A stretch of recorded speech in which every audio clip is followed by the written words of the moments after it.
So, chapter 460, Lookism. Let's talk about it.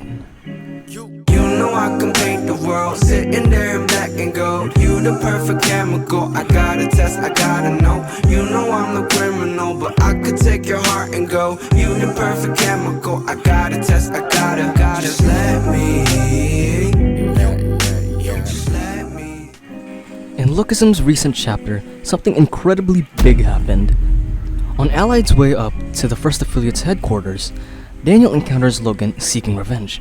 But Daniel, being one of the coldest motherfuckers in the series, he doesn't even feel the slightest bit of doubt, and in fact, threatens Logan, saying, "Logan, you should have just ran away. At this rate, you might really die."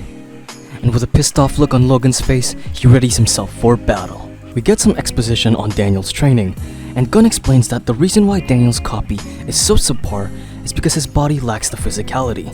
No matter how much of a genius he is, he can't imitate Taesuma's fists, Gong Seop-ji's durability, nor James Lee's speed.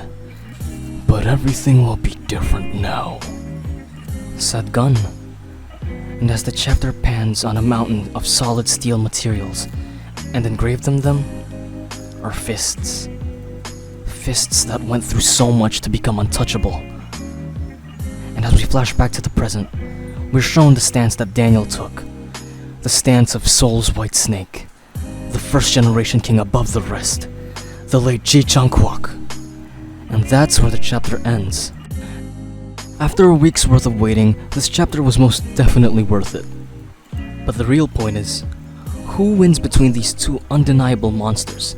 The copy genius Daniel Park, who was trained by Gun and was able to take hits from the likes of Mandok Bang and Yusong. The one who was able to get a clean hit on James Lee. Or Gu's secret friend, Logan Lee, who took hits from 5 of Allied's strongest and was still able to run away at incredible speeds. Someone whose endurance was at such a level, he was capable of enduring piping hot pipes to the neck. Let's try and find out in this video. Logan Lee. In my opinion, Logan Lee's biggest advantage is his abnormally high tolerance to pain and his durability. After training with Gu, Logan came back as an absolute beast with an immense upgrade to his durability, almost similar to the height of a bear. With Jiu-Jitsu as his weapon, I anticipate that Logan Lee's fighting style would be similar to that of a bear trap. Jiu-Jitsu as a grappling art specializing in joint locking and close contact grappling holds and techniques, and the application of chokes and joint manipulations. I'm sure Logan's proficiency in Jiu-Jitsu has greatly improved and will be quite an obstacle for Daniel. He was greatly confident in his strengths and even threatened both Eli and Warren. He hasn't shown much feats for us to gain his attack power, but again, his strength lies in how much hits he can take. If he manages to get a hold onto Daniel, I'm sure his grip will be considerably stronger than any other person we've seen before. In summary, durability, endurance, and strength are Logan's greatest tools. Daniel Park. Daniel Park has shown incredible feats as of 460, being able to withstand being slammed into walls and falling off a building. Based on this panel here, the building and the height of it is well over being lethal. And his ability to copy has been shown to absolutely dominate his opponents easily.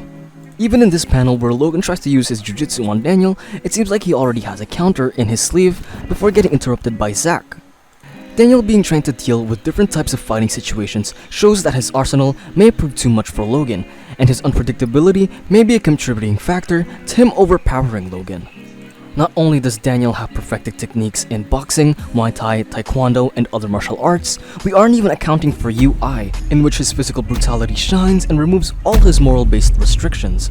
Yes, Logan did receive an immense upgrade to his skill and quite an incredible power-up to his durability and battle sense and experience, but not only did Daniel receive the same boost to his experience, strength, and durability, but we're forgetting that he's trained by the Gun Park. Essentially, he's Gun's most perfect student. He's almost like a version of him. Having experienced several types of opponents, including multiple people, I'm not even sure how Gun did that. Like, maybe he fucking cloned himself? I have no idea. But I think ultimately Daniel's moveset and experience will prove too much for Logan, and Daniel will win with medium difficulty. But what do you think?